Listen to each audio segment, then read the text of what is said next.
ছত্তরুয়া আজিজিয়া জামে মসজিদ ও ছত্তরুয়া ইসলামী দাখিল মাদ্রাসা কর্তৃক আয়োজিত আজকের মুবারক তাফসীরুল কুরআন মাহফিলের সম্মানিত সভাপতি, কোনটা এটা জনাব লিয়াকত আলী খান, সভাপতি ছত্তরুয়া ইসলামিয়া দাখিল মাদ্রাসা।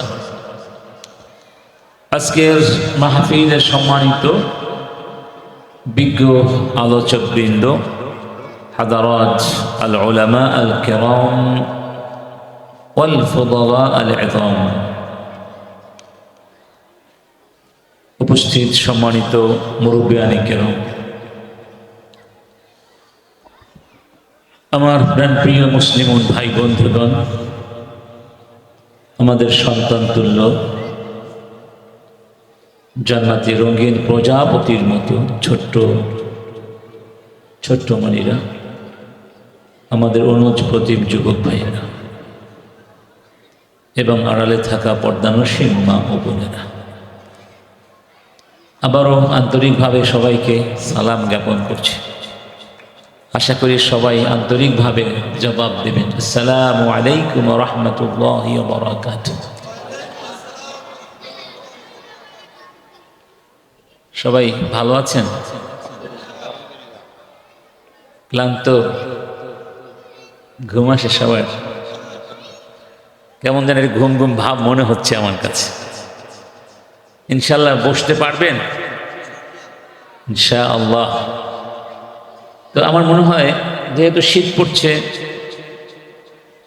একটু ঘন ঘন হয়ে কাছাকাছি এসে বসলে ভালো হয় না? কি বলেন আপনারা? কি বলেন? একটু কষ্ট করে সবাই কাছাকাছি আসি,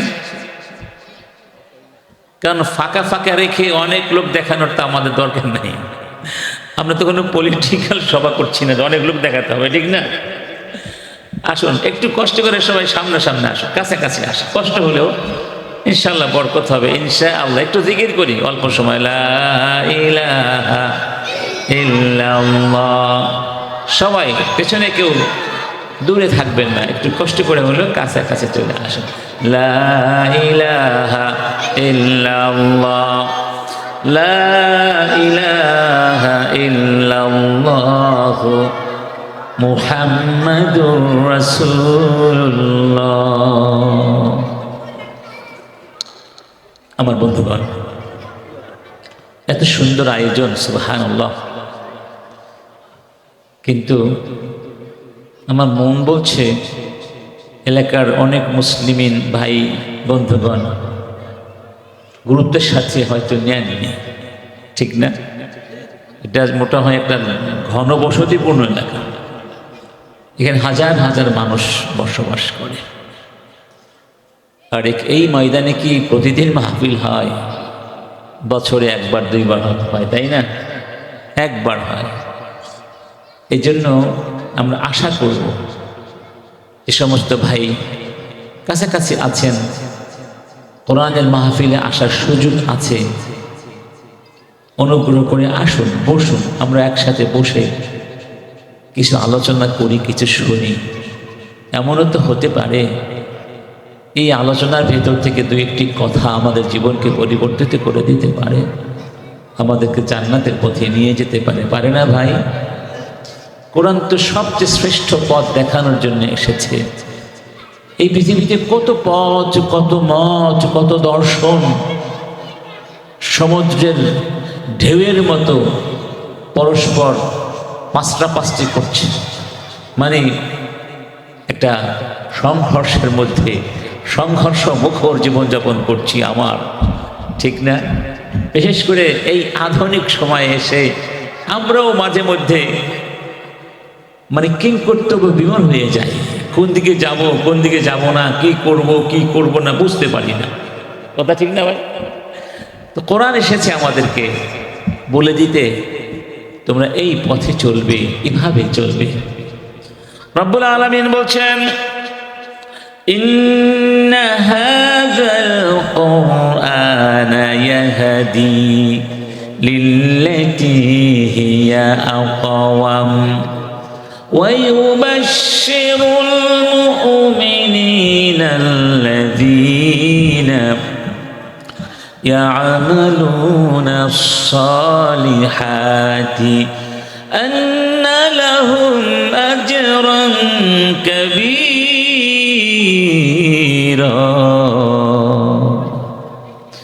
যে কোরআন আমি তোমাদেরকে দিয়েছি, এই কোরআন তোমাদেরকে শ্রেষ্ঠ পথের দিশা দেবে এবং তোমাদের জন্য মহা সুসংবাদ।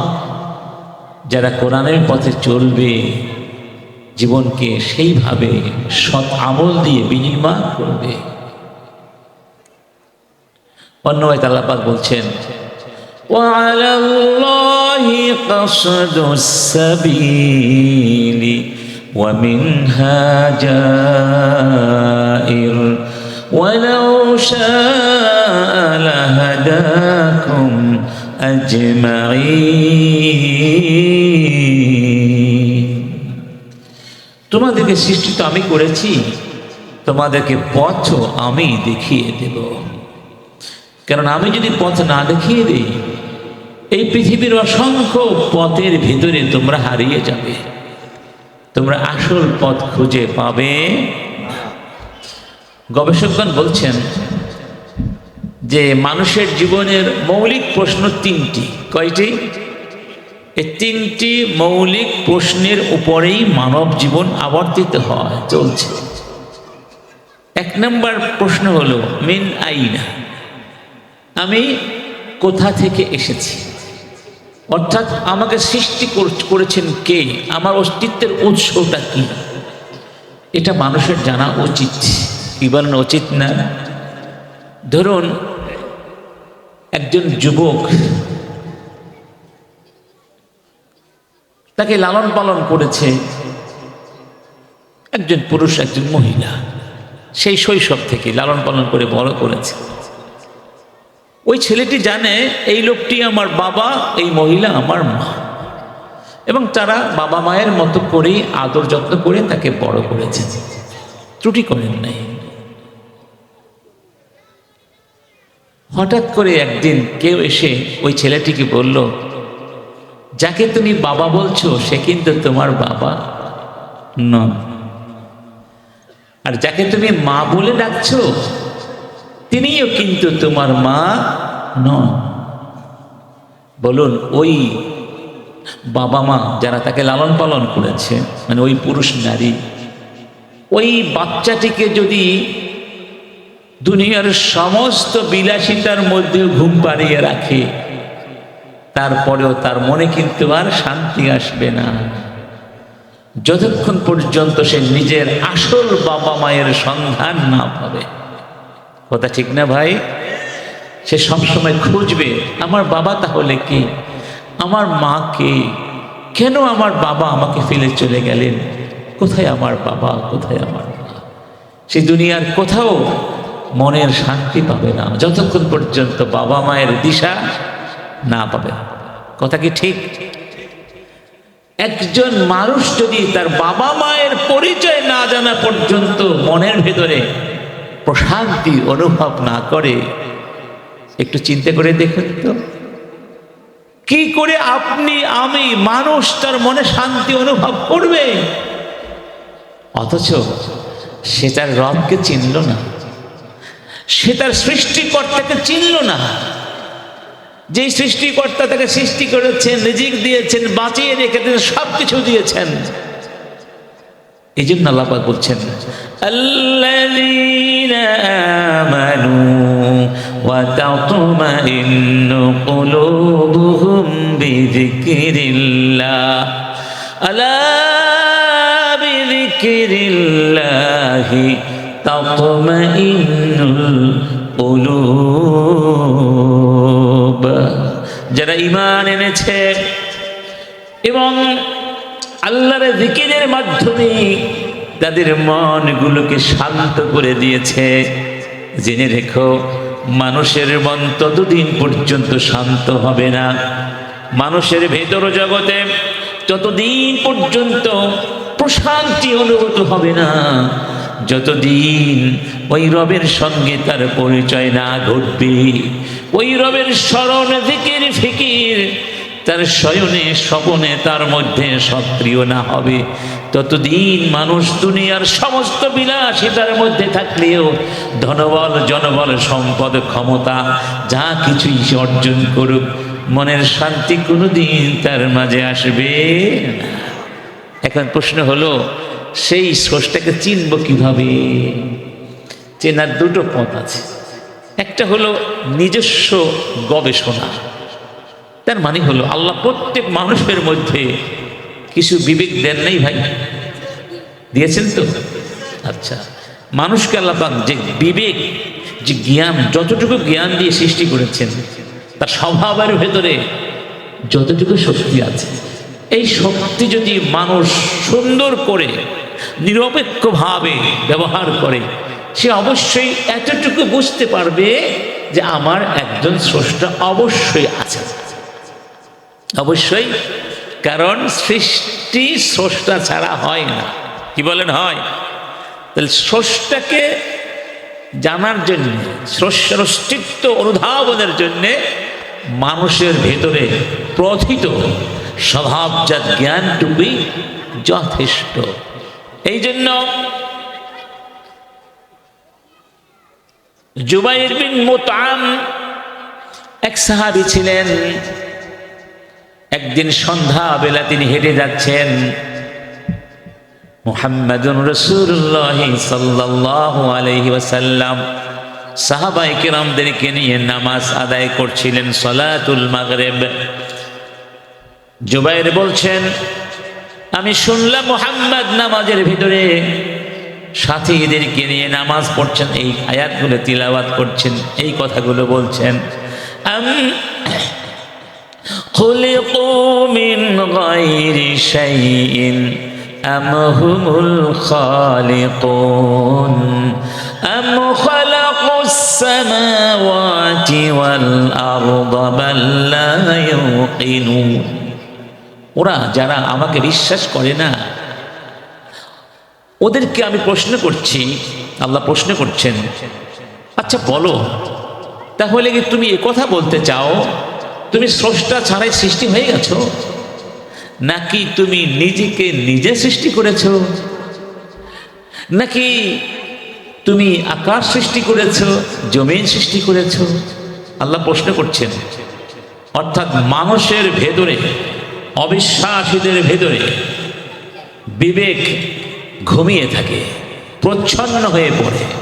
সেই প্রচ্ছন্ন ঘুমন্ত বিবেককে কোরআন ধাক্কা দিয়ে জিজ্ঞেস করছে, জবাব দাও, কি করে তুমি সৃষ্টি হলে স্রষ্টা ছাড়া? দেখুন জুবাইর বলছেন, এই কথাগুলো শুনে আমি থমকে দাঁড়ালাম। আমার ভেতরের মধ্যে প্রচন্ড কম্পন, আন্দোলন সৃষ্টি হয়ে গেল, এবং আমি সত্যি সত্যি বুঝতে পারলাম আমি তো আমাকে সৃষ্টি করতে পারি না, আমি তো আকাশ সৃষ্টি করিনি, জমিন সৃষ্টি করিনি, তাহলে অবশ্যই একজন আমার স্রষ্টা আছেন। এটা অনুভব করার সাথে সাথে তিনি বলছেন, কাদা কলবি ইয়াতীর, আমার মন ইসলামের জন্যে, রাসূলের কাছে যাওয়ার জন্যে পাখির মতো উড়াল দিচ্ছিল। সুবহানাল্লাহ। তাহলে বোঝা গেল যে আপনার ভেতরে লুকিয়ে থাকা বিবেক আর জ্ঞানের সঠিক প্রয়োগের মাধ্যমে অন্তত এতটুকু সত্য আপনি বুঝতে পারবেন, আপনার একজন কি আছেন? কি আছেন? রব, স্রষ্টা, খালেক আছেন। দ্বিতীয় প্রশ্নে আসুন। যখন বুঝতে পারলেন আমাকে আমার রব সৃষ্টি করেছেন, তখন আরেকটি প্রশ্ন আপনার সামনে এসে দাঁড়াবে। বলুন তো সেই প্রশ্ন কি হতে পারে? একটু চিন্তা করুন, আমি ফাঁকে একটু চা খেয়ে নেই, ঠিক না? জিকির করি, লা ইলাহা ইল্লাল্লাহ।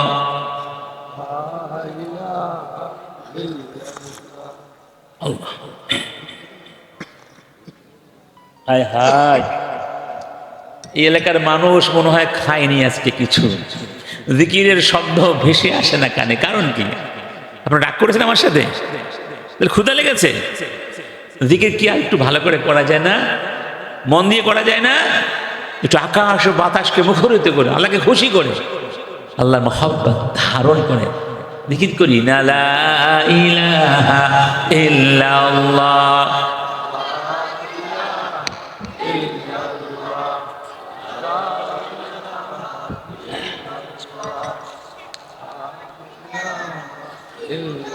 লা ইলাহা ইল্লাল্লাহ মুহাম্মাদুর রাসূলুল্লাহ। দ্বিতীয় প্রশ্ন হচ্ছে ওয়ালিমাদা, কেন কেন কেন?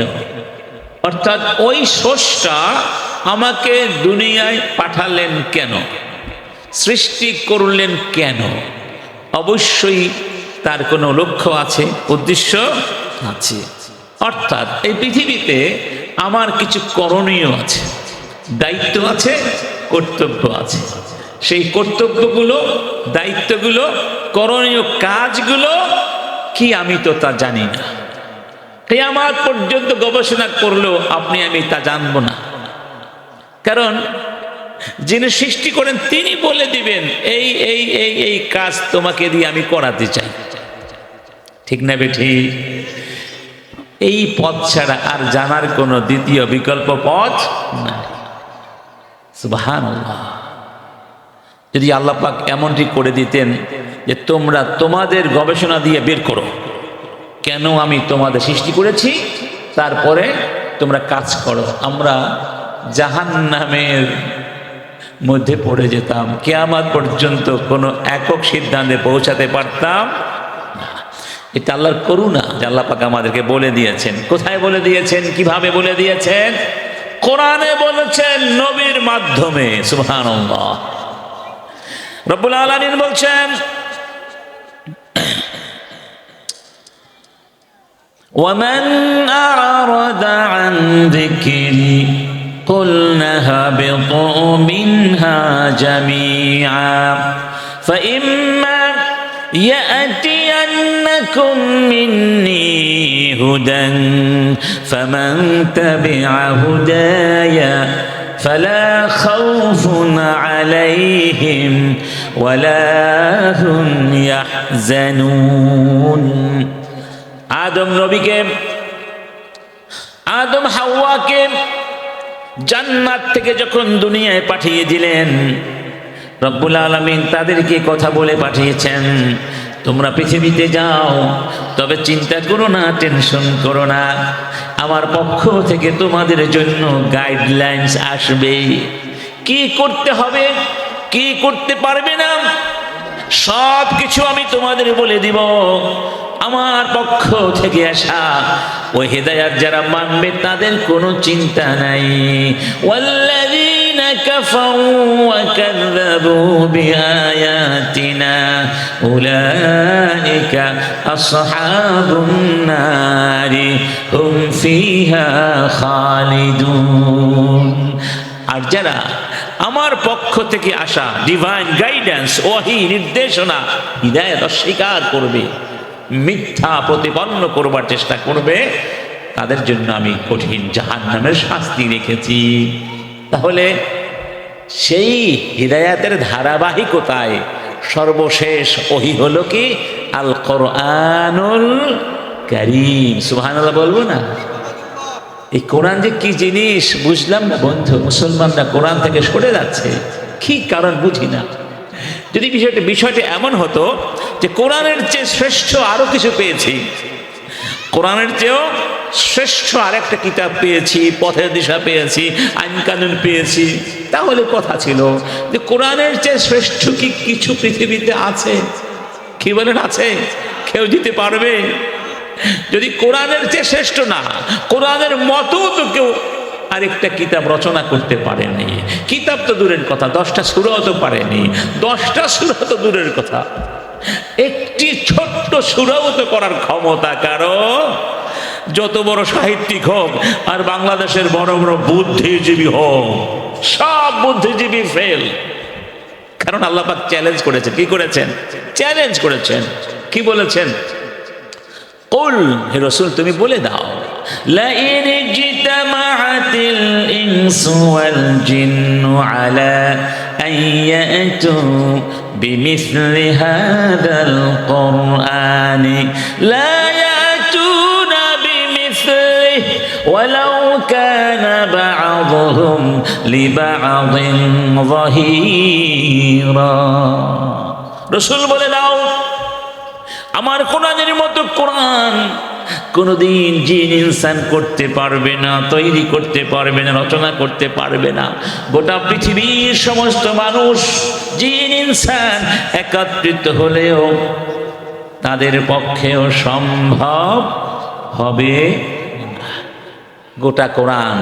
এরপরে বললেন আমি ইয়াকুলুনা ইফতারা কুল ফাতু বিআশরি সুওয়ারিন মিসলি ওয়াদউ মান ইসতাতা'তুম মিন দুনিল্লাহ ইন কুনতুম সাদিকিন। যদি আমার কোরআনকে তোমাদের বিশ্বাস না হয়, ভালো না লাগে, পছন্দ না হয়, তাহলে 10টি সূরা রচনা করো এবং এই ক্ষেত্রে যাদেরকে খুশি তোমরা তাদের সহযোগিতা নাও, কোনো অসুবিধা নাই। কিন্তু এই চ্যালেঞ্জ কেউ গ্রহণ করতে পেরেছে? এরপরে শেষে গিয়ে বলা হলো قل إن كنتم في ريب مما نزلنا على عبدنا فأتوا بسورة من مثله وادعوا شهداءكم من دون الله إن كنتم صادقين فإن لم تفعلوا ولن تفعلوا فاتقوا النار التي وقودها الناس والحجارة। আল্লাহ বলছেন, যদি আমার কোরআনের মধ্যে কোনো সংশয় তোমাদের থাকে, কোনো সংশয় থাকে, তাহলে একটা সূরা রচনা করে দেখাও। কয়টা সূরা? ১,৫০০ বছর পর্যন্ত কোরআনের মতো একটা সূরা কেউ রচনা করতে পারেনি। কোরআনের ভেতরে একটা বিন্দু পরিমাণ ভুল কেউ বের করতে পারেনি। কারণ যালিকাল কিতাবু লা রাইবা ফীহি, কোরআনের ভেতরে স্ববিরোধিতাপূর্ণ কোনো কথা, কোনো তথ্য কেউ উদ্ঘাটন করতে পারেনি।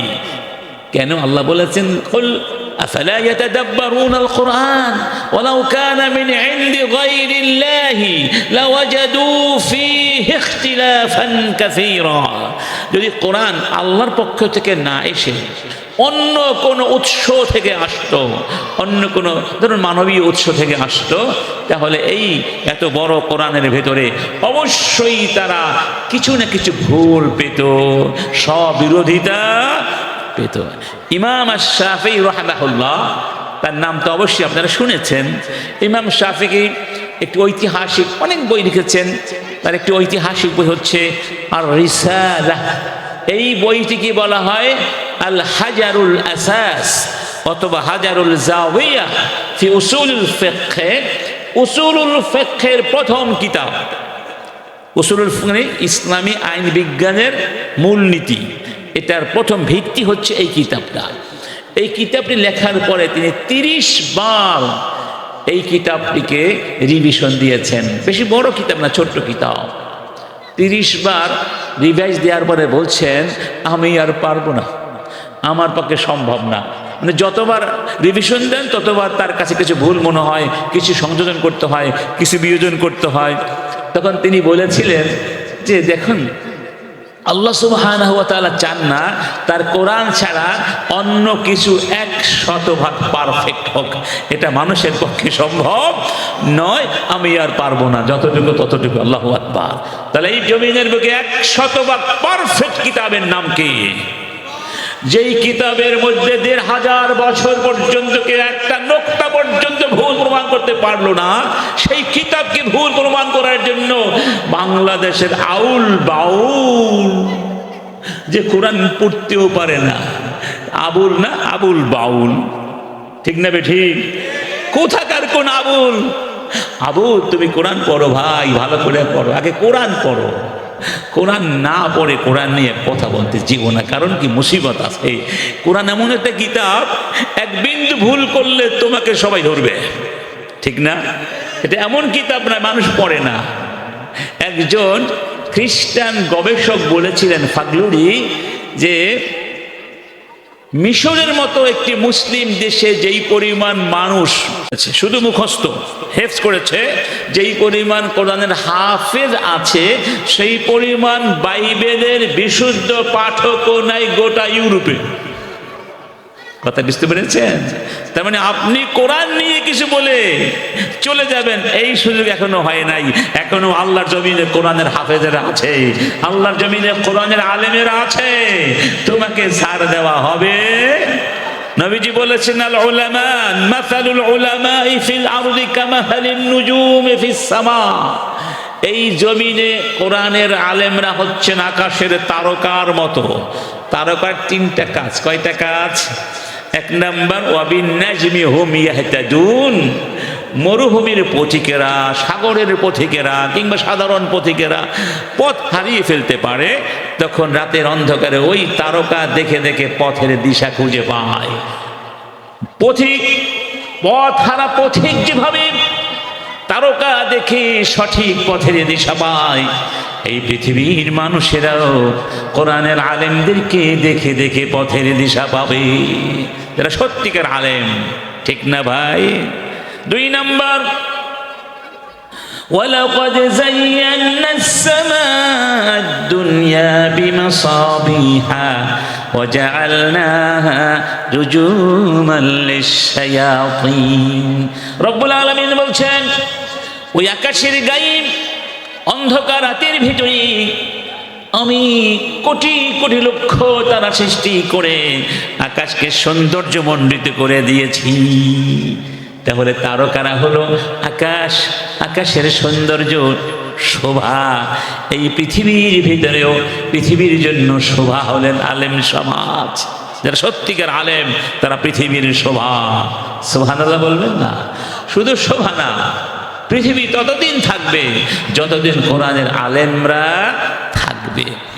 সম্মানিত বন্ধুগণ, এরপর আরেকটি কাজ হলো ওয়াজআলনাহা রুজুমান লিশ-শায়াতিন। আল্লাহ বলছেন, আমি ওই তারকা ধরে শয়তানকে ছুঁড়ে মারি।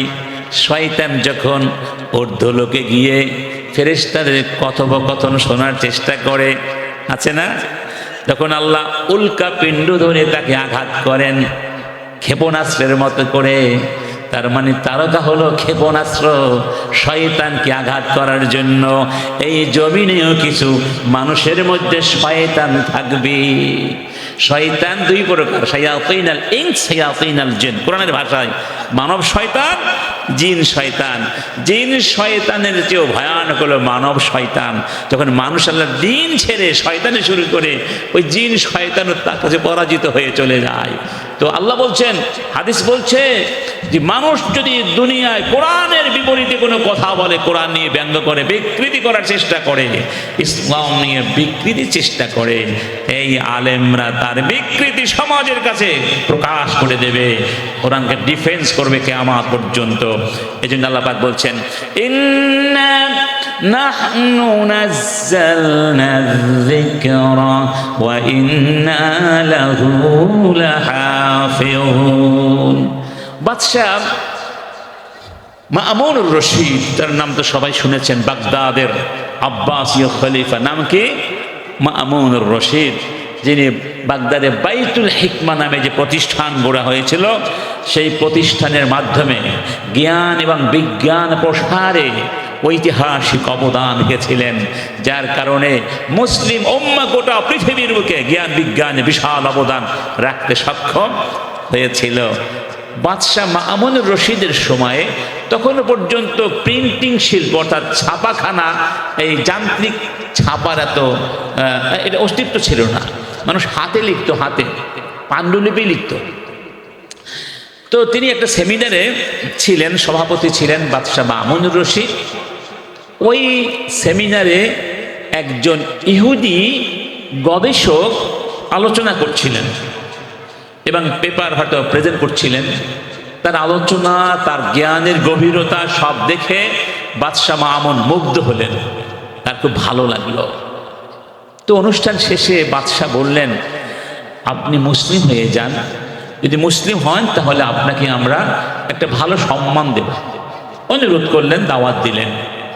ইহুদি বলল আমি মুসলিম হব না, কারণ বাপদাদা ধর্ম আসলে অতটা সহজে ছাড়া কঠিন। এই ছোট্ট বন্ধুরা, তোমরা কথা বলবে না ওয়াজ শুনবে? বলো, তোমরা ওয়াজ শুনবে না কথা বলবে?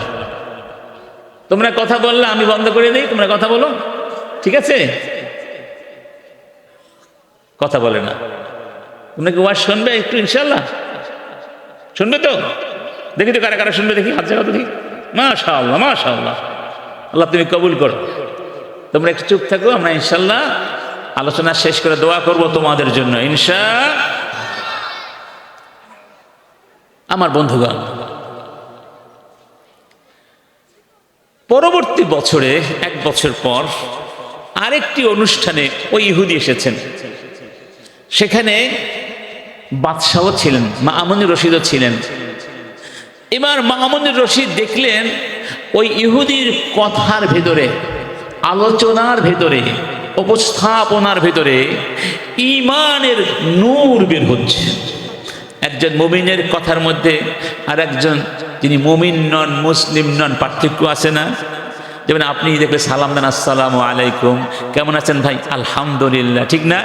এই যে কথার ভেতরে ঈমানের নূর আছে। তখন তিনি ভাবলেন লোকটি মনে হয় মুসলিম হয়ে গেছে। জিজ্ঞেস করলেন, ভাই তুমি কি মুসলিম হয়েছ? বললেন, হ্যাঁ আমি মুসলিম হয়েছি। আল্লাহ, গত বছর বললে মুসলিম হবে না, আর এবার তুমি মুসলিম হয়ে গেছে? বললেন, কেন?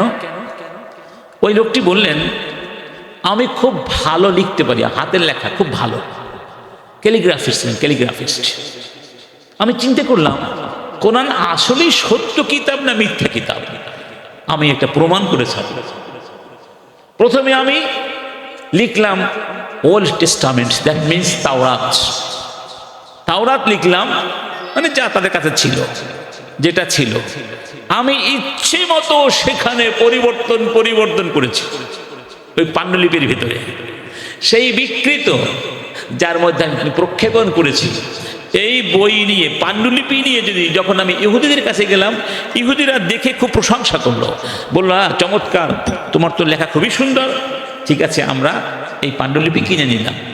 কিন্তু তারা এই পাণ্ডুলিপির ভেতরে যা আছে তা ঠিক না বেঠিক, সত্য না মিথ্যা, এটা জাস্টিফাই করার কোনো চিন্তা কেউ করে নাই। মানে এর কতটুকু অথেন্টিসিটি আছে এটা তারা জাস্টিফাই করলো না। তখন আমি ভাবলাম, এইটা হলে তোমার কিতাব, তোমাদের কিতাব, এর মধ্যে কত ভুল আছে, খেয়াল করেছেন? এরপরে লিখলাম ইনজিল, দ্যাট মিনস নিউ টেস্টামেন্ট। ইচ্ছে মতো বিবর্তন করলাম, অনেক কথা ঢুকিয়ে দিলাম, আমার থেকে অনেক কথা ফেলে দিলাম। ওই পাণ্ডুলিপি নিয়ে যখন খ্রিস্টানদের কাছে গেলাম, খুব খুশি হলো, সমাদৃত হলো আমার পাণ্ডুলিপি, অনেক টাকা দিয়ে তারা কিনে নিলেন। কিন্তু এই কাজটি আমি যখন কোরআনের মধ্যে করলাম, কোরআনের পাণ্ডুলিপি লিখলাম সুন্দর করে, আর ভেতরে অনেক কথা আমি আমার পক্ষ থেকে প্রক্ষেপণ করলাম, আবার অনেক কথা কোরআন থেকে বের করে দিলাম। এই পাণ্ডুলিপি নিয়ে যখন মুসলমানদের কাছে গিয়েছিলাম, যত মুসলমানের কাছে গিয়েছি, একেবারে অতি উচ্চ শিক্ষিত থেকে সাধারণ মুসলমান পর্যন্ত সবাই আমাকে একটি কথা বলেছে, তোমার তো লেখা খুবই সুন্দর, তবে এভাবে আমরা নিতে পারি না, আমাদের কাছে রেখে যাও। আমাদের কাছে কোরআনের মূল পাণ্ডুলিপি আছে, সেটার সাথে কম্পেয়ার করব, কোথাও ভুল আছে কিনা, অথেন্টিক কিনা, এরপরে আমরা নিব। তখন আমি বুঝলাম সত্যি তাহলে কোরআনই সত্য। কেউ কোরআন এভাবে নিতে রাজি হলো না, এর সত্যাসত্য যাচাই বাছাই না করা পর্যন্ত। তখন অনুভব করলাম যেই কোরআনের সত্যতা, অথেন্টিসিটি রক্ষা করার জন্য মুসলমানদের ভিতরে এইরকম জাগরণ, সচেতনতা, সেই কোরআনে মিথ্যা হতে পারে না। লা ইয়াতিহিল বাতিলু মিন বাইনি ইয়াদাইহি ওয়ালা মিন খালফিহি তানজিলুম মিন হাকীম মিন হামিদ। রব্বুল আলামিন বলছেন এই কোরআনের ভিতরে সামনে থেকে পেছন থেকে কোনো দিক থেকে কোনো বাতিল কোরআনের ভিতরে অনুপ্রবেশ করতে পারবে না। রক্ষা করবেন কে? সেই কোরআনটা আমাদের কাছে আছে। সুবহানাল্লাহ। এই কোরআন আমাদেরকে বলতে এসেছে কি করতে হবে, কি করা যাবে। ওই তিনটা প্রশ্নের দ্য লাস্ট কোশ্চেন হচ্ছে ইলা আইনা, আমরা আবার কোথায় যাব? কোথায়? সবাই তো মরে যায়, কেউ তো থাকে না, ঠিক না? মুসলিম বলুন অমুসলিম বলুন, মৃত্যুকে অস্বীকার কেউ করে না। এই জন্য আল্লাহ বলছেন ওয়া'বুদ রাব্বাকা হাত্তা ইয়াতিয়াকাল ইয়াকিন। ইয়াকিন আসা পর্যন্ত আমার ইবাদত করো। ইয়াকিন মানে মৃত্যু। মৃত্যুকে বলা হয়েছে ইয়াকিন। ইয়াকিন শব্দের অর্থ বিশ্বাস, কারণ মৃত্যুকে কেউ অস্বীকার করতে পারে না। এখন পৃথিবীতে কিছু মানুষ তারা জানে না তারা মৃত্যুর পরে কি হবে। তাদের ধারণা একটা গর্ভ আমাদেরকে দুনিয়ায় ছুঁড়ে মেরেছে, আর একটা গর্ভ আমাদের টান নিয়ে তার ভেতরে নিয়ে যাবে, বাস খেলা শেষ। খেলা কি? মানে মায়ের গর্ভ ধাক্কা দিয়ে দুনিয়ায় ফেলেছে, আর এই পৃথিবীর গর্ভ টান দিয়ে ভেতরে নিয়ে যাবে মৃত্যুর পরে, বাস খেলা শেষ। আল্লাহ পাক বলছেন আফাহাসিবতুম আন্নামা খালাকনাকুম আবাসা وأنكم إلينا لا ترجعون فتعالى الله الملك الحق। তোমরা কি ভেবেছো তোমাদেরকে আমি বেহুদা অনর্থক খেলার ছলে সৃষ্টি করেছি খেলাধুলা করতে? না, এটা ভেবো না। এই ধরনের অনর্থহীন কাজ আমি আল্লাহ করি, আমার লক্ষ্য আছে। তো যারা জীবনের লক্ষ্য জানে না ভাই, উদ্দেশ্যটাই জানে না, তাদের চেয়ে তো পায়ের জুতাও অনেক ভালো, ঠিক না? যদি আপনাকে বলি ভাই জুতা কেন পরেন, জুতাও পরার একটা লক্ষ্য আছে না? ধুলাবালি থেকে নিজেকে পাকে রক্ষা করা, ঠিক না? তো যেই লোকটা জানে না, যেই লোকটা এই জমিনে আসলো, এই জমিনে এত নিয়ামত আছে ভোগ করছে, কিন্তু সে জানে না এই নিয়ামত কে তাকে দিয়েছেন, সে জানে না এই নিয়ামত কেন তাকে দেয়া হয়েছে, সে জানে না তার শেষ গন্তব্য কোথায় হবে। তার কোনো জীবনের অর্থ আছে বলুন? কোনো অর্থ আছে? এই জন্য আল্লাহ পাক বলছেন মিনহা, পড়ুন না, এটা তো সবাই পারেন। মিনহা খালাকনাকুম ওয়া ফিহা নুঈদুকুম ওয়া মিনহা নুখরিজুকুম তারাতান উখরা। তার মানে মাটি থেকে তোমাকে বানিয়েছি, আবার ওই মাটির ভিতরে তোমাকে নিয়ে যাব, সেখান থেকে আবার আমি আমার কাছে তোমাকে নিয়ে আসব। এবার তুমি নিজেকে প্রশ্ন করো, প্রস্তুত আছে তো? আমার কাছে কি নিয়ে আসবে? আছে কিছু সাথে? সেই পাথেও কোরআন আমাদেরকে দিয়েছে। এই কোরআন আমাদের কাছে আল্লাহর আমানত। কি বলুন ভাই? আমানত, আল্লাহর আমানত। আল্লাহ পাক বলছেন ইন্না আরাদনাল আমানাতা আলাস সামাওয়াতি ওয়াল আরদি ওয়াল জিবালি ফাআবাইনা আন ইয়াহমিলনাহা ওয়া আশফাকনা মিনহা ওয়া হামালাহাল ইনসান ইন্নাহু কানা যালুমান জাহুলা। আমি আকাশকে বলেছিলাম আমার আমানতটা গ্রহণ করো। আকাশ বলল আল্লাহ আমি দুর্বল, আমি এই কঠিন দায়িত্ব পালন করার যোগ্যতা আমার, ইতিদার করলো, অ্যাপোলজি করল। সেই আমানতকে আমি এই বিশাল জমিনের কাছে দিয়েছিলাম, জমিনও ভয় পেল, সাহস করলো না। বিশাল আকৃতির পর্বতমালাকে দিয়েছিলাম, এই পাহাড়গুলো ভয় পেয়ে গেল, সে আমানতকে কেউ গ্রহণ করার সাহস করলো না। ওয়া হামালাহাল ইনসান, সেটা গ্রহণ করলো মানুষ। আচ্ছা, মানুষ গ্রহণ করলো, কেউ গ্রহণ করলো না, তাহলে আমরা ভদ্র ছেলে না? কি বলেন, ভদ্র মানুষ না? আল্লাহ আমাদের অ্যাপ্রিসিয়েট করেন নাই কেন? তিনি অ্যাপ্রিসিয়েট না করে উল্টো বলছেন, নিশ্চয়ই মানুষ বড় জালেম, বড় মূর্খ। তাহলে কি আমরা গ্রহণ করে ভুল করলাম নাকি? গ্রহণ করার কারণে জালেম হয়ে গেলাম, মূর্খ হয়ে গেলাম? না, বিষয়টি এরকম নয়। বিষয়টি হলো, হে মানুষ, তুমি জন্মগতভাবেই মূর্খ, তুমি কিচ্ছু জানো না। হে মানুষ, তুমি বড় জালেম, তোমার মধ্যে জুলুম করার স্বভাবটা সবসময় কাজ করে। তুমি কাউকে কিছু দিতে চাও না, যা পাও সব নিজেই নিতে চাও, কারো অধিকার স্বীকার করতে চাও। আছে নাকি নাই? নাকি সব ফেরেশতারা আপনারা? আমরা সবাই স্বার্থপর, কেউ ফেরেশতা না, ঠিক না ভাই? কেউ ফেরেশতা না। আল্লাহ জানেন তো স্বভাব, তোমরা স্বভাবগতভাবে জালেম, তোমরা স্বভাবগতভাবে মূর্খ। তোমাদেরকে আমি মূর্খ বানিয়ে সৃষ্টি করেছি, জালেম বানিয়ে সৃষ্টি করেছি। তবে তবে এর অর্থই নয় তোমরা মূর্খই থাকবে, জালেমই থাকবে। আমি সেই জন্য কোরআনটা পাঠিয়ে দিলাম, জুলুম করতে পারবে না, মূর্খ থাকতে পারবে না। কোরআন পড়ো, তোমার মূর্খতা দূর হয়ে যাবে। কোরআন মানো, জুলুম বন্ধ হয়ে যাবে। ঠিক না বেঠি? যেখানে জুলুম, মূর্খতা আছে, সেখানে জুলুম আছে। কারণ সেটা ন্যায় বিচার জানে না, সত্য জানে না, যে কারণে সে কি আকুপাকু খাচ্ছে, অন্ধকারে হাঁটছে। জুলুমটা অন্ধকার, আর জুলম জুলুমাত ইয়াউমিল কিয়ামা, জুলুমটা হলো অন্ধকার। আর অন্ধকার দূর হবে কি দিয়ে? ইলমের নূর দিয়ে। কি দিয়ে? সেই নূরের নাম হলো আল কোরআনুল কারীম। রব্বুল আলামিন বলছেন, আল্লাহু নূরুস সামাওয়াতি ওয়াল আরদ মাসালু নূরিহি কামিশকাহ।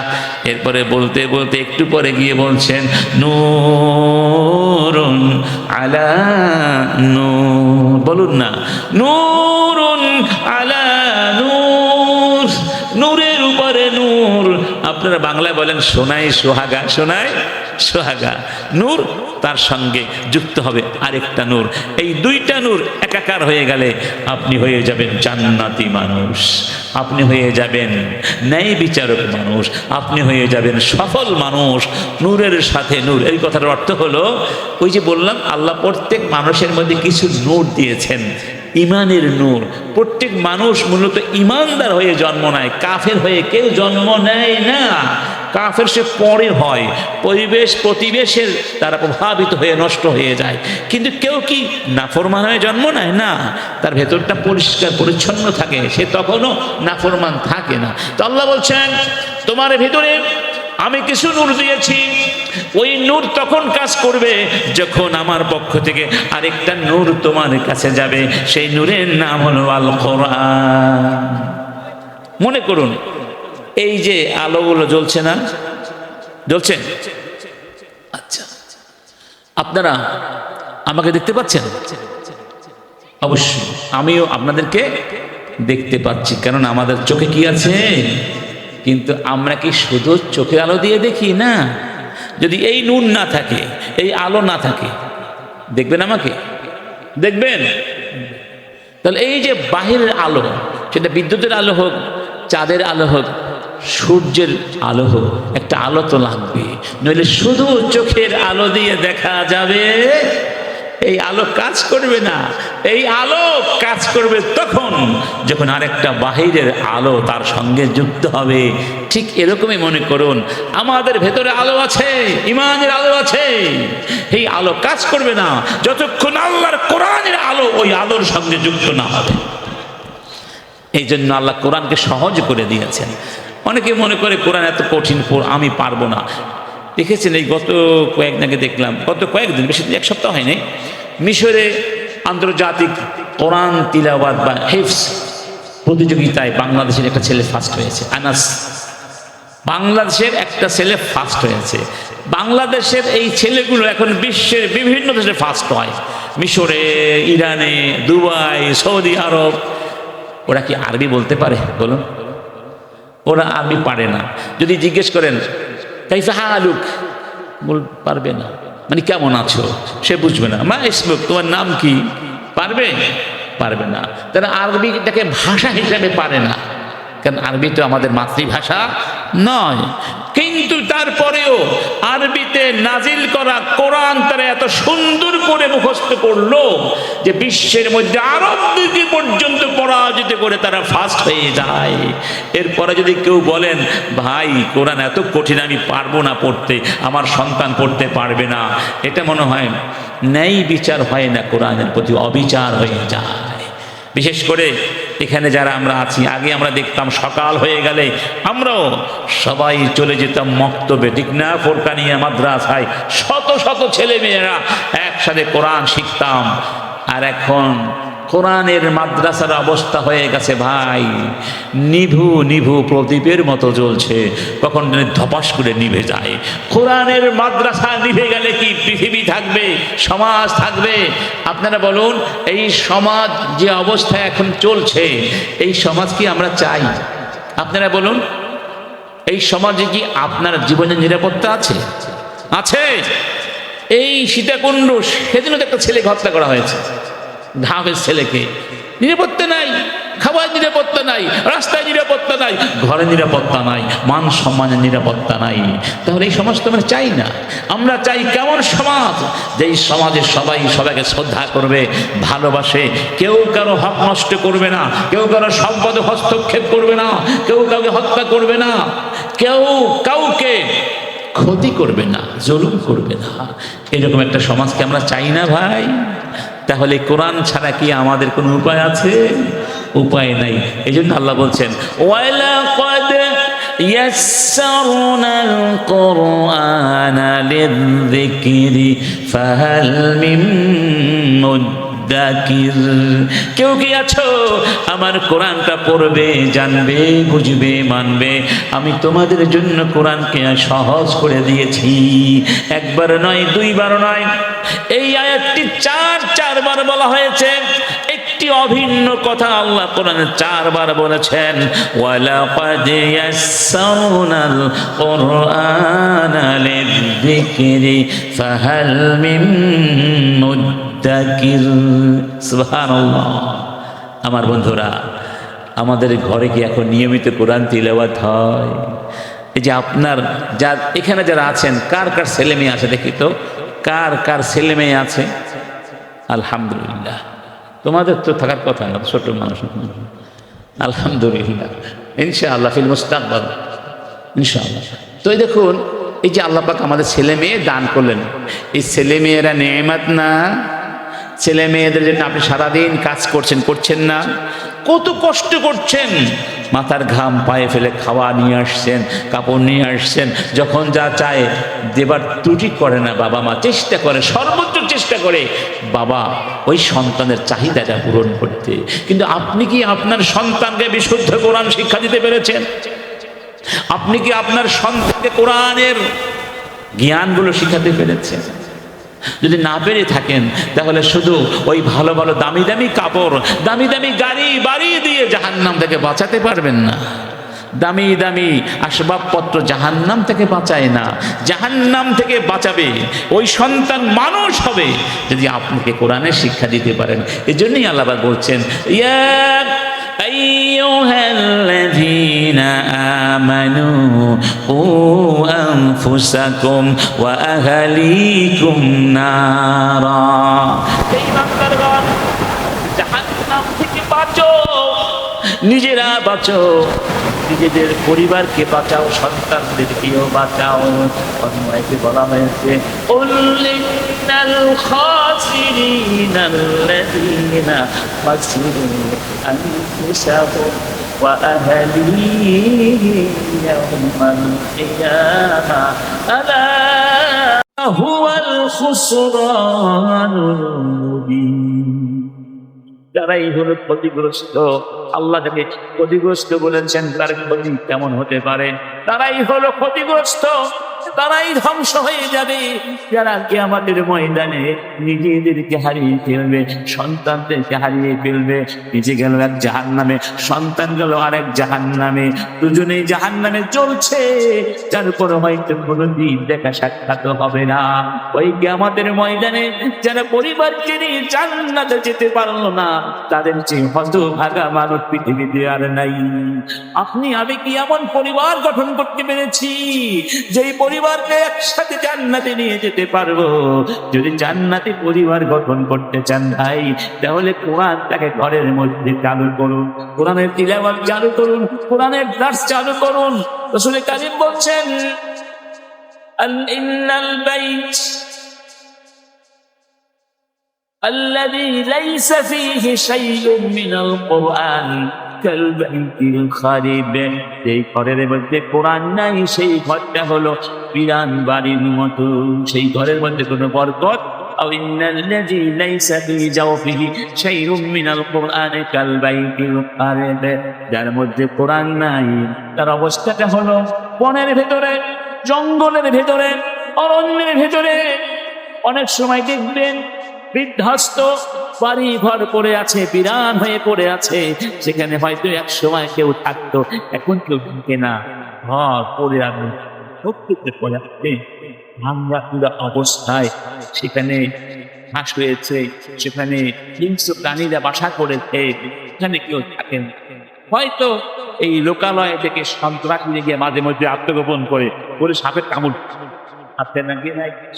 তার মানে যেই ব্যক্তির ভিতরে কোরআন নাই, যেই ঘরের মধ্যে কোরআন নাই, যেই সমাজের মধ্যে কোরআন নাই, যে শিক্ষা ব্যবস্থার মধ্যে কোরআন নাই, যে অর্থ ব্যবস্থার মধ্যে কোরআন নাই, যে রাষ্ট্র ব্যবস্থার মধ্যে কোরআন নাই, যে বিচার ব্যবস্থার মধ্যে কোরআন নাই, যে পরিবেশ বিজ্ঞানের মধ্যে কোরআন নাই, যে শিল্প সাহিত্য সংস্কৃতির মধ্যে কোরআন থাকে, এগুলো সব কল্যাণহীন।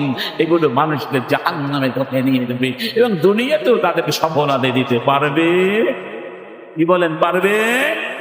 এই জন্য আল্লাহ পাক বলছেন, ওয়ামান আ'রাদা আন যিকরি ফাইন্না লাহু মাঈশাতান দানকা ওয়া নাহশুরুহু ইয়াওমাল কিয়ামাতি আ'মা। আমার কোরআন যারা পড়লো না, ছুঁয়ে দেখলো না, কাছে গেল না, মহব্বত করলো না, কোরআনকে জানলো না, মানলো না, কোরআনকে ভালোবাসলো না, কোরআনের সাথে জীবনকে একাকার করে নিল না, আমি তাদের এই পার্থিব জগৎকে সংকীর্ণ করে দেব, সুখ শান্তি বরকত ছিনিয়ে নেব এবং কিয়ামতের ময়দানে ওয়ানাহশুরুহু ইয়াওমাল কিয়ামাতি আ'মা, আমি তাদেরকে অন্ধ করে ওঠাবো। অন্ধ, চোখে দেখবে, চিৎকার করে বলবে, রব্বি, হে আমার রব, লিমা হাশারতানি আ'মা ওয়াকাদ কুনতু বাসীরা। আমার তো চোখে আলো ছিল, আমি তো চক্ষুষ্মান ছিলাম, চোখের আলো কেন তুমি কেড়ে নিয়েছো? রব্বুল আলামিন তখন জবাব দিবেন, কাযালিকা আতাতকা আয়াতুনা ফানাসিতাহা ওয়া কাযালিকাল ইয়াওমা তুনসা। এখন কেন চিৎকার করে বলছো? যখন তুমি দুনিয়ায় ছিলে তোমার কাছে তো আমার কোরআন গিয়েছিল, তোমাকেও কোরআনের দাওয়াত দেওয়া হয়েছিল, তুমি সেই দাওয়াত গ্রহণ করনি। এই যে এত বিশাল আয়োজন করা হলো, এই এলাকার সবাইকে দাওয়াত দেওয়া হয় নাই, ওই মুসলমানরা কোথায়? যদি গানের আয়োজন হতো দেখতেন, কেন জায়গা দেওয়া যেত না, কিন্তু কোরআনের আয়োজন বলে অনেকে গুরুত্ব দিল না, বার্তাও দিল না। রব্বুল আলামিন বলছেন, শুনে রেখো, তোমার কাছেও আমার কোরআন গিয়েছিল, তুমি শুনেও না শোনার ভান করেছিলে, দেখিও না দেখার ভান করেছিলে। ইয়াসমাউ আয়াতিল্লাহি তুতলা আলাইহি তুম্মা ইয়াসিরু মুস্তাকবিরান কাআল্লাম ইয়াসমাআহা ফাবাশশিরহু বিআযাবিন আলীম। যার সামনে আমার কোরআন তিলাওয়াত করা হয়, কোরআনের আলোচনা করা হয়, কিন্তু সে শুনেও শোনে না, কোরআন শোনার পরেও সে নাফরমানি ছাড়ে না, আল্লাহর সঙ্গে বেয়াদবি ছাড়ে না। আল্লাহ বলছেন, আমি তার জন্য তাকে তুমি অত্যন্ত কষ্টদায়ক আযাবের কথা বলে দাও। কিয়ামতের ময়দানে সফল হতে হলে ভাই কোরআন ছাড়া কোনো উপায়, এই দুনিয়াটাকেও জান্নাত বানানো যায় কিভাবে যা দেখবেন। রব্বুল আলামিন যখন জান্নাতীরা জান্নাতে যাবে তাদের কি বলবেন? রাসূল কারীম বলছেন ইউকালু লিসাহিবিল কুরআন, যারা দুনিয়ায় কোরআন পড়বে তারা জান্নাতে যাবে। আর তখন তাকে বলা হবে ইকরা, হে জান্নাতি কোরআন তিলাওয়াত শুরু করে দাও। ইকরা, কোরআন পড়ো, ওয়ারাত্তিল, আস্তে আস্তে ধীরে ধীরে সুন্দর করে পড়ো। কামা কুনতা তুরাত্তিলু ফিদ দুনিয়া, তুমি দুনিয়ায় বসে যেভাবে সুন্দর করে আমার কোরআনটাকে পড়তে, সেভাবে কোরআন তিলাওয়াত করতে থাকো। ফা ইন্না মানজিলাতাকা ইনদা আখিরি আয়াতিন তাকরাউহা, কোরআন পড়তে পড়তে যেখানে গিয়ে তুমি দাঁড়িয়ে যাবে সেটি হবে তোমার জান্নাতের স্থান। তার মানে জান্নাতের মধ্যে ৬,৬৬৬টা কোরআনে কয়টা শব্দ আছে, কয়টা সূরা আছে, কয়টা আয়াত আছে, যেই পরিমাণ আয়াত, তাহলে বোঝা গেল জান্নাতের মধ্যে ওই পরিমাণ দারাজাত আছে। ওই শেষ প্রান্তে গিয়ে পৌঁছাবেন। এবার আসুন একটু মনোযোগ দিয়ে একটু ধ্যান করুন, চিন্তা করুন। আমরা এখন জান্নাতে আছি, আমরা সবাই জান্নাতে চলে গেছি। রব্বুল আলামিন বলছেন আমার কোরআন তিলাওয়াত করো। সবাই কোরআন তিলাওয়াত শুরু করে দিলাম। জান্নাতের আকাশে বাতাস কোরআনের তিলাওয়াতের ধ্বনিতে প্রতিধ্বনিত হয়ে গেল। কোরআন তিলাওয়াতের সুমধুর অনুরণন সব জায়গায় ছড়িয়ে পড়লো। সব জায়গায় কোরআনের সুরে সবাই মুখরিত হয়ে গেল। আগামীকাল সকালবেলা ফজরের নামাজ পড়ুন। কিছু লোক মসজিদের ভিতরে, কিছু লোক ঘরের ভিতরে, কিছু আবার রাস্তাঘাটে চলছে। সবাই যদি একসাথে কোরআন তিলাওয়াত করে সকালবেলা কেমন অবস্থাটা হবে? আকাশীয় কোরআনের ধ্বনি, বাতাসীয় কোরআনের ধ্বনি, ঘরের মধ্যে কোরআন, ঘরের বাহিরে কোরআন, রাস্তায় কোরআন, গাড়ির মধ্যে কোরআন। আমরা যখন আওয়াজ দেখতাম ছোট্ট কোরআন সাথে লোক গাড়িতে উঠলেও কোরআন পড়তো, স্টেশনে বসে বসে কোরআন তিলাওয়াত করতো। আবার ছাত্ররা অনেক সময় গাছের মাথায় উঠে কোরআন তিলাওয়াত করতো। অন্যরকম পরিবেশ ছিল।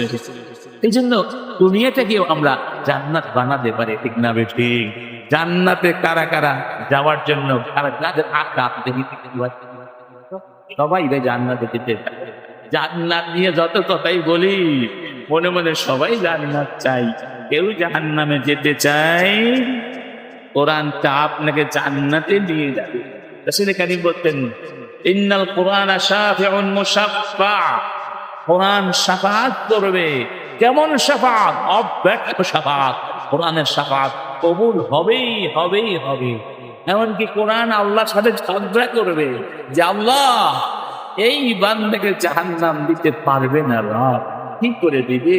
সবাই যখন ঘুমিয়ে থাকতো, রাতের আধারে আকাশের কোলে যখন চাঁদ ঘুমিয়ে যেত, আর দুনিয়ার মানুষগুলো বিছানায় গা নিয়ে ঘুমিয়ে যেত, নীরবতা নিস্তব্ধতা গোটা পৃথিবী ছেয়ে যেত, এই বান্দাগুলো গভীর রাতে ঘুম থেকে উঠতো আর কোরআন তিলাওয়াত করতো, তাহাজ্জুদের নামাজ পড়তো। আমি ওদেরকে বিনিন্দ রেখেছি। সবাই যখন ঘুষ খেত, ঘুষ হাতের খোঁচায় 1000 কোটি টাকা ঘুষ মানুষ খায় না, কিন্তু আমি এই লোকটিকে ঘুষ খেতে দেই নাই। এই কোরআনটি এই লোকটি আমাকে পড়েছে, সত্য জেনেছে, ঘুষ খায় নাই। সবাই যখন ভোগের ভিতরে নগ্নতা বেহায়াপনার মধ্যে চলে গিয়েছিল, তারও সুযোগ ছিল, কিন্তু সে অশ্লীলতার মাঝে গা ভাসিয়ে দেয় নাই, কারণ তুমি বলেছো ওয়ালা তাকরাবুল ফাওয়াহিশা। যেই লোকটি আমাকে পড়লো, আমাকে জানলো, বিনিদ্র রাত কাটিয়ে দিল তোমার জন্য রব, ওই লোকটিকে তুমি জাহান্নামে দিতে পারবে না। সুবহানাল্লাহ। রাসূল কারীম বলছেন ফামান জাআলাহু আমামা, যেই ব্যক্তি কোরআনকে সামনে রাখবে, তার মানে কোরআন নেতৃত্ব দেবে, সে কোরআনের নেতৃত্বের পিছনে পিছনে চলবে। আমাদের মধ্যে অনেক আমরা আছি, আমরা কোরআনকে নিয়ন্ত্রণ করি, কোরআনকে আমাকে নিয়ন্ত্রণ করার সুযোগ দেই না। তার মানে আমার যেখানে সুবিধা, ঠিক আছে, যেখানে আমার স্বার্থ বিরোধী সেখানে কোরআনের ব্যাখ্যা করে করে ঘুরিয়ে পেঁচিয়ে দেয়। আপনি ভাই, কোরআন দিয়ে আমাকে নিয়ন্ত্রণ করতে হবে, আমি কোরআন নিয়ন্ত্রণ করতে পারবো।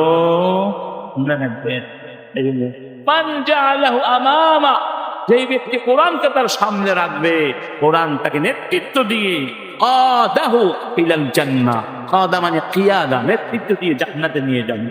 ওমান জাআলাহু খালফা, আর যারা কোরআনকে পেছনে ফেলে দিবে, কোরআনের কথা শুনবে না, কোরআনকে বলে তুমি পেছনে থাকো, আমি নেতৃত্ব করবো, আমি আইন বানাবো, আমি বলবো, আর লোকজন শুনবে, তোমারটা এখানে চলবে। কোরআনকে দিল কোথায়? পেছনে। সে আসলে কোথায়? সামনে, ঠিক না? কোরআন কি পেছনে বসে থাকবে? পেছন থেকে ধাক্কা মারবে, একেবারে জাহান্নামে নিয়ে ফেলে। কোথায় ফেলে দিবে? তাহলে সামনে রাখবো না পেছনে রাখবো? কোথায় রাখবো? আমরা শেষ করে দিচ্ছি।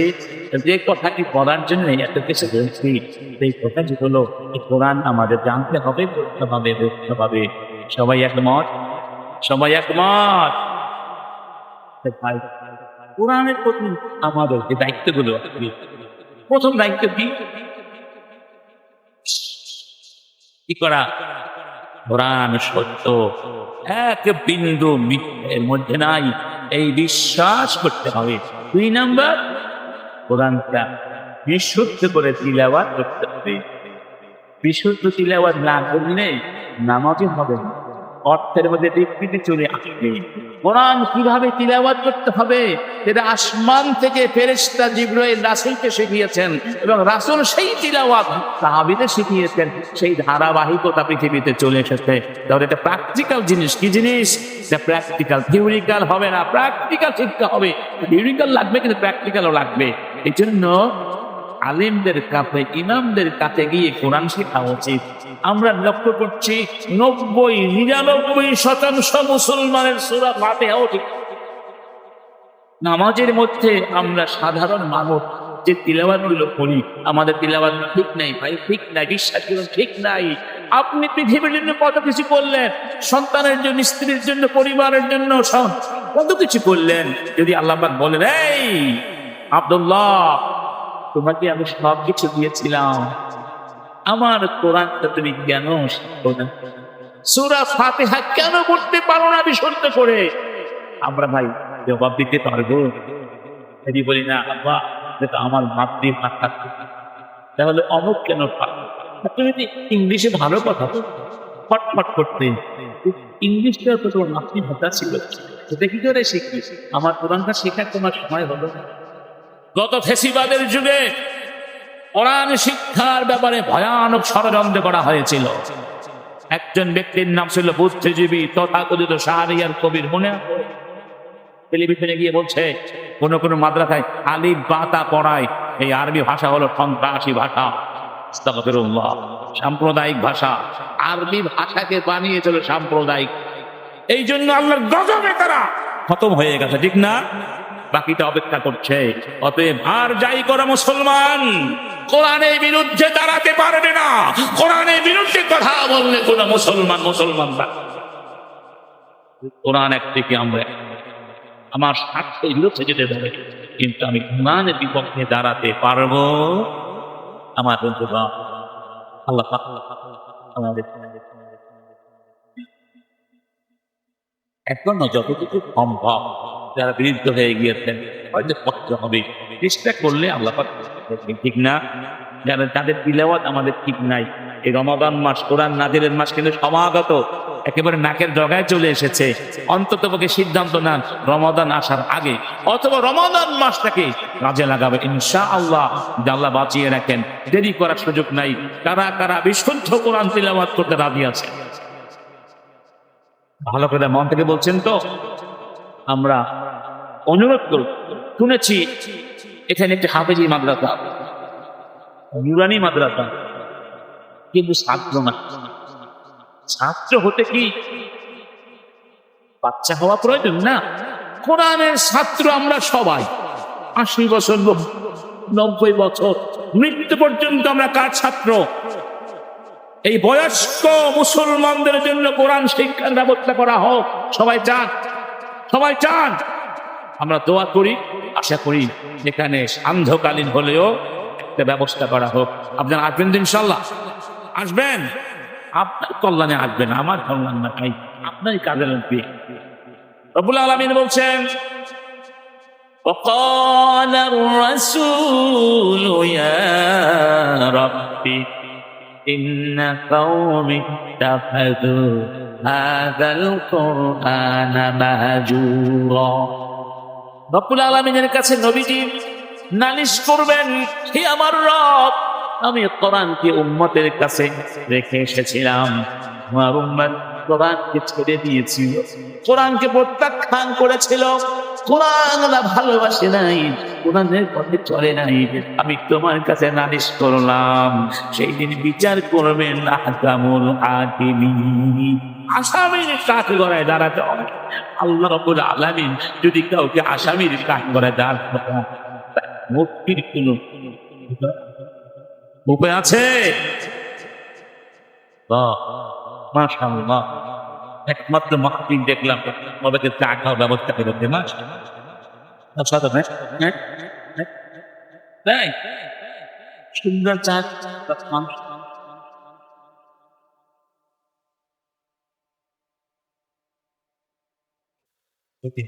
আল্লাহ তো বরকত দান করুন।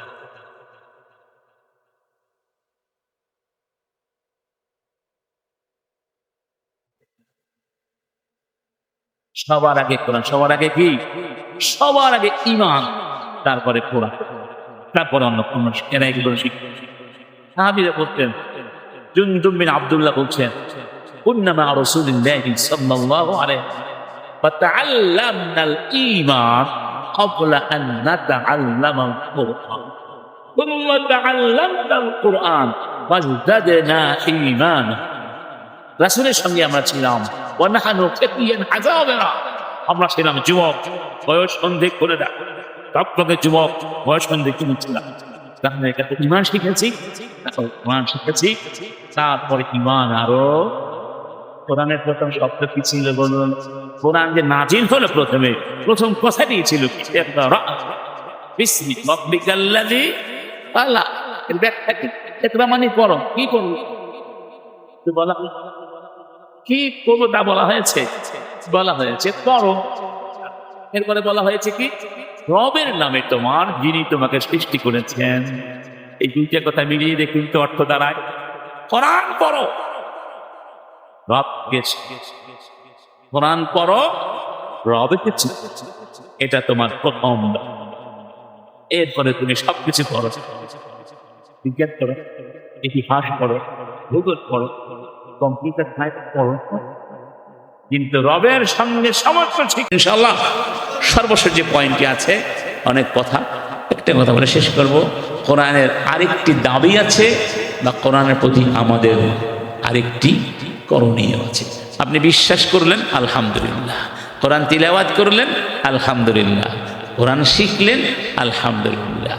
আপনি আমি যখন একটা বই পড়ি, যে কোনো বই পড়ি, অর্থ না বুঝে পড়লে মজা লাগবে? পড়বেন কেউ?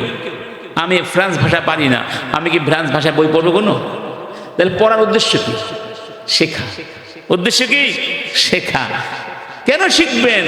এই শিক্ষার আলো দিয়ে জীবনকে আলোকিত করবেন। তার মানে কোরআনের আলটিমেট গোল হলো কোরআন আমরা মানব। কোরআন কি?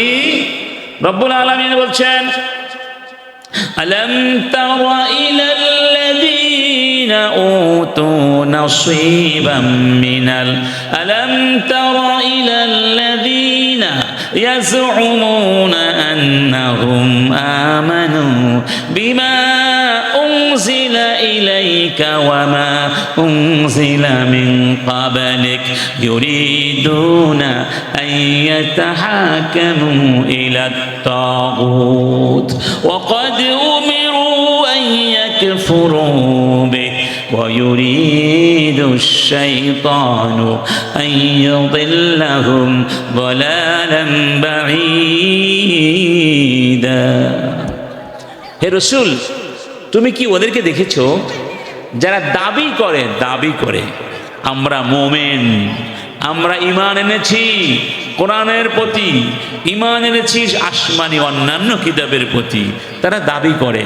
কিন্তু যখন তারা তাদের বাস্তব জীবনে কাজকর্ম করতে যায়, বিভিন্ন ব্যাপারে বিচার ফয়সালার দরকার হয়, নিষ্পত্তি করার দরকার হয়, তখন আমার কোরআনের কাছে আসে না, তখন মানুষের বানানো, তাগুতের বানানো আইনের শরণাপন্ন হয়। শয়তান চায় ওদেরকে বিভ্রান্তির মধ্যে ফেলে দিতে। এর পরের কথাটা আরো মারাত্মক। ওয়া ইযা কিলা লাহুম তাআলাউ ইলা মা আনজালাল্লাহু ওয়া ইলার রাসূল রাআইতাল মুনাফিকিনা ইয়াসুদ্দুনা আনকা সুদুদা ফাকাইফা ইযা আসাবাতহুম মুসীবা। আল্লাহ বলছেন, যখন বলা হয় এদিকে এসো, আল্লাহর কাছে এসো, রাসূলের কাছে এসো, আল্লাহ কি বলছেন তার কাছে এসো, রাসূল কি বলছেন তার কাছে এসো, মানে কোরআন সুন্নাহ মেনে চলো, কোরআন সুন্নাহর বিধান দিয়ে সব কিছু নিষ্পত্তি করো, তখন দেখবে রাআইতাল মুনাফিকিনা, মুনাফিকদেরকে দেখবে ইয়াসুদ্দুনা আনকা সুদুদা, ওরা তোমাকে ছেড়ে চলে গেছে কিংবা তোমার পথে বাধা দিচ্ছে। ইন্না লিল্লাহি। তাহলে কোরআন একেবারে শুরু থেকে শেষ পর্যন্ত কার কথা? কার কথা? অর্ধেক বিশ্বাস করা যাবে? কি বলেন, যাবে? একটা বাচ্চা মনে করেন নামাজ পড়ছে, তো বললেন বাবাজি উজু করেছিলে, তুমি কি একটু আগে বাথরুমে গিয়েছিলে, প্রস্রাব করলে, উজু না করে নামাজ পড়লে যে? তো বাচ্চাটা বললো আমার একটু উজু আছে, তার মানে আমি অল্প একটু প্রস্রাব করেছি, বেশি করি নাই, নামাজ হবে? অজু কি একটু একটু থাকে? থাকলে সবটুকু, না থাকলে নাই। এগুলোকে বলা হয় মৌলিক, যৌগিক নাকি মৌলিক জিনিস। কথা বুঝতে পেরেছেন? কোরআন এভাবে বিশ্বাস করতে হবে। কিছু বিশ্বাস করলাম আর কিছু বিশ্বাস করলাম না। নামাজের কথা বিশ্বাস করলাম, রোজাটাও মানলাম, হজও করলাম, যাকাতও মানলাম, কিন্তু আল্লাহ যে বলেছেন চোরের হাত কাটো মানলাম না, কিসাসের বিধান বাস্তবায়ন করো মানলাম না, বেবিচারীকে 100 লাখ হাত দাও নারী পুরুষ মানলাম না, ন্যায় বিচার করো মানলাম না, অমুককে এটা করো সেটা করো অধিকার আদায় করে দাও, ঘুষ খেও না, সুদ খেও না, মানলাম না। তাহলে কি কোরআনকে বিশ্বাস করা হলো? কি বলেন হলো? ফামা জাযাহু মান ইয়াফআলু যালিকা মিনকুম ইল্লা খিজয়ুন ফিল হায়াতিদ দুনিয়া। আল্লাহ বলেছেন, আমি বলি নাই। এটা যারা করবে, কিছু মানবে কিছু মানবে না, তাদের জমিনে আমি লাঞ্ছিত করব এবং কিয়ামতের ময়দানে ওয়ুরদ্দুনা ইলা আশাদ্দিল আযাব, শুধু আযাব না, আশাদ্দিল আযাব, সবচেয়ে কঠিন শাস্তি আমি দিব। সবচেয়ে কি কঠিন শাস্তি। এরপরে বলছেন উলাইকাল্লাযীনা, এই কাজ কারা করে? এটা কাদের স্বভাব? উলাইকাল্লাযীনা ইশতারুনাল হায়াতাদ দুনিয়া বিল আখিরাহ ফালা ইউখাফফাফু আনহুমুল আযাব ওয়ালা হুম ইউনসারুন। এরা যারা দুনিয়াটাকে বিক্রয় করেছে আখেরাত, আখেরাতকে দুনিয়ার দ্বারা বিক্রয় করে দিয়েছে, মানে দুনিয়াটা নিয়েছে, আখেরাতটাকে ছেড়ে দিয়েছে। এখন আমরা কি আখেরাত চাই না চাই না? কি বলেন, চাই? আমরা দুনিয়াও চাই, আখেরাতও চাই। সুবহানাল্লাহ বলেন। কত সুন্দর দিন আল্লাহ দিয়েছেন। এই কথা তো আল্লাহ বলেন নাই দুনিয়া সব বাদ দিয়ে দাও। হ্যাঁ, দুনিয়ার ব্যাপারে আমাদের অবস্থানটা এরকম যে আমরা দুনিয়ার জীবন নিয়ে মাঝে মধ্যে দুনিয়ার আলোচনা করতে গেলে ঘৃণা করি, দুনিয়া ভালো না, দুনিয়া এটা ঠিক না। কিন্তু এটা কাদের জন্য? যারা পরকাল বিক্রয় করে দুনিয়া ধরেছে, তাদের জন্য দুনিয়া ভয়ানক ধ্বংসাত্মক। কিন্তু যারা দুনিয়াটাকে পরকালের কাজে ব্যয় করে, তাদের জন্য দুনিয়া দামি। দুনিয়া না হলে জান্নাত কিভাবে পাবে সে? তাকে তো দুনিয়াতে পাঠানোই হয়েছে জান্নাতের কাজ করার জন্য, ঠিক না ভাই? আসুন আমরা জীবনের সব ক্ষেত্রে কোরআনকে ধারণ করি। কেউ আপনার সাথে যাবে না, যত নেতা বলুন, বন্ধু বলুন, সাথী বলুন, আজকে যেই বন্ধুত্বের কারণে, যেই নেতার কারণে আপনি নামাজ ছেড়ে দিয়েছেন, আপনি মদ হাতে নিয়েছেন, আপনি কোরআনের বিরুদ্ধে দাঁড়িয়েছেন, আপনি আলেমের বিরুদ্ধে দাঁড়িয়েছেন, সেই নেতা কি আপনার সাথে কবরে যাবে? যাবে? আর গেলে কি কিছু করতে পারবেন না। রব্বুল আলামিন বলছেন শেষ আয়াত দিকে, ওয়া মিনান নাসি মান ইয়াত্তাখিযু মিন দুনিল্লাহি আনদাদান ইউহিব্বুনাহুম কাহুব্বিল্লাহ ওয়াল্লাযীনা আমানু أشد حبا لله ولو يرى الذين ظلموا إذ يرون العذاب أن القوة لله جميعا وأن الله شديد العذاب إذ تبرأ الذين اتبعوا من الذين اتبعوا ورأوا العذاب وتقطعت بهم الأسباب وقال الذين اتبعوا لو أن لنا كرة فنتبرأ منهم كما تبرأوا منا كذلك يريهم الله أعمالهم حسرات عليهم وما هم بخارجين من النار আল্লাহ বলছেন কিছু মানুষ আছে আমি আল্লাহকে বাদ দিয়ে আমার সমকক্ষ গ্রহণ করেছে এবং তারা ওদেরকে অনেক মহব্বত করে আর আমার মুমিনেরা আমাকে বেশি মহব্বত করে সুবহানাল্লাহ।